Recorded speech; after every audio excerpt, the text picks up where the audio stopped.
அனைவருக்கும் வணக்கம். இன்னைக்கு நான் உங்களுக்கு ஒரு அழகான கதை சொல்ல போறேன். எலி சாதாரணமா இருக்கும்போது மரத்தால் ஆன பொருட்களை ஈஸியா ஓட்ட போட்டு நாசம் பண்ணிடும். ஆனா, அதுக்குன்னு வைக்கப்பட்ட மரப்பொறியில அது மாட்டிக்கிட்டா எப்படி தப்பிக்கலாங்கிற பயத்துல அங்கேயும் இங்கேயும் ஓடிக்கிட்டு இருக்குமே தவிர, மரத்தால் ஆன பொருட்கள ஓட்ட போடுற மாரி இந்த மரப்பொறியையும் ஓட்ட போட்டு வெளில போயிடலாம் அப்படின்னு யோசிக்கவே யோசிக்காது. ஆமா, இப்படி யோசிச்சா அதிகபட்சம் 5 நிமிஷத்திலேயே அந்த பொறிய ஓட்ட போட்டு வெளில போயிடும். ஆனா, மரப்பொரியில சிக்கிய எலிய நீங்க 5 நாட்கள் அப்படியே வச்சிருந்தாலும், அது தன்னால வெளிலயே போக முடியாது. ஏதோ ஒரு இடத்துல நம்ம வசமா மாட்டிக்கிட்டோம் அப்படின்னு அங்கேயும் இங்கேயும் போயிட்டுருக்கும். நம்மள யாரும் காப்பாத்த வரமாட்டாங்களா அப்படின்னு ஏக்கத்தோட பார்த்துக்கிட்டு இருக்கும்.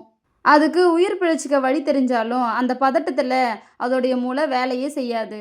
மனிதனும் பல நேரத்துல இப்படிதான். பல பிரச்சனையிலேருந்து வெளிய வர வழி தெரிஞ்சாலும், பொறுமை இல்லாதனால தன்னுடைய வாழ்க்கைய அவன் இழக்கிறான்.